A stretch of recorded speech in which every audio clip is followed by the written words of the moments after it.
warahmatullahi wabarakatuh. Bertemu lagi dengan Ibu Risma ya. Kali ini kita ada di pelajaran PKN, Pendidikan Kewarganegaraan. Kita ada di tema 7, subtema 4 yang berjudul Kebersamaan di Tempat Wisata. Disimak ya videonya.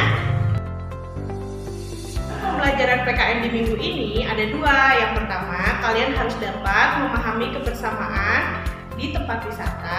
Yang kedua, kalian harus dapat menentukan perbedaan individu atau orang per orang berkaitan dengan wisata.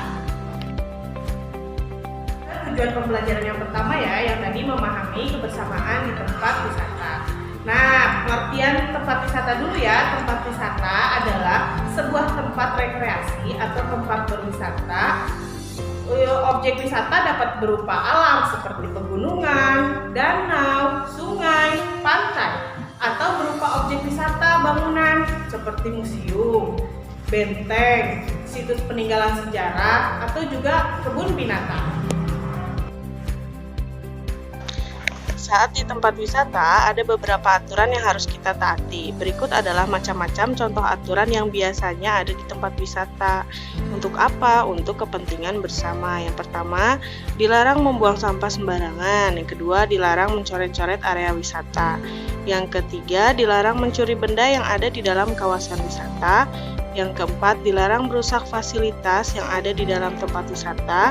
Yang kelima, dilarang melakukan kegiatan yang berbuat kegaduhan ya atau kebisingan ya. Dengan menaati aturan saat berada di tempat wisata, maka sikap kita termasuk dalam pengamalan sila kedua dalam Pancasila yang berbunyi kemanusiaan yang adil dan beradab. Karena kaitannya dengan adab itu kan norma atau aturan mengenai sopan santun yang didasarkan atas aturan itu sendiri. Jadi, walaupun kita berwisata dengan tujuan bersenang-senang, tapi kita harus tetap menaati aturan di tempat wisata ya. Nah, yang kedua yaitu menentukan perbedaan individu berkaitan dengan wisata. Pengertian perbedaan individu adalah suatu perbedaan yang dimiliki oleh setiap manusia, baik fisik maupun non-fisik, yang menjadikan seorang atau seseorang memiliki ciri-ciri atau karakter yang berbeda antara satu dengan yang lain. Perbedaannya itu misalnya perbedaan fisik dari tinggi badan, berat badan, jenis kelamin, usia.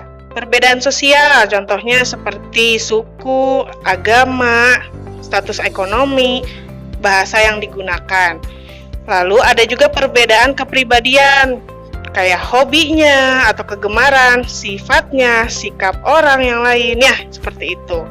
Menghargai perbedaan kepribadian yang dimiliki setiap individu agar tercipta keadilan di tempat wisata merupakan pengamalan sila kelima yang berbunyi keadilan sosial bagi rakyat Indonesia dengan lambang padi dan kapas.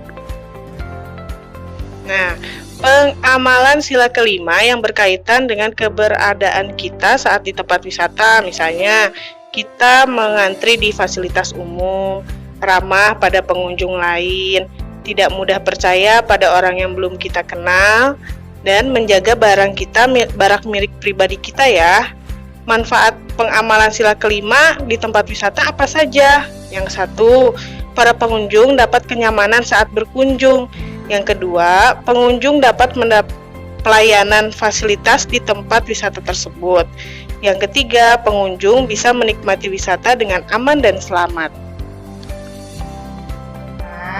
Di PKN minggu ini tugasnya yaitu kalian tulis pengalamanmu ketika berwisata bersama keluarga yang mempererat kebersamaan. Ditulis di buku tulis minimal 5 kalimat ya. Dikumpulkan tepat waktu ya, kalian kerjakan sendiri. Ya, video pembelajaran dari Ibu Risma minggu ini. Sampai jumpa lagi di video pembelajaran yang lainnya. Tetap semangat. Wassalamualaikum warahmatullahi wabarakatuh.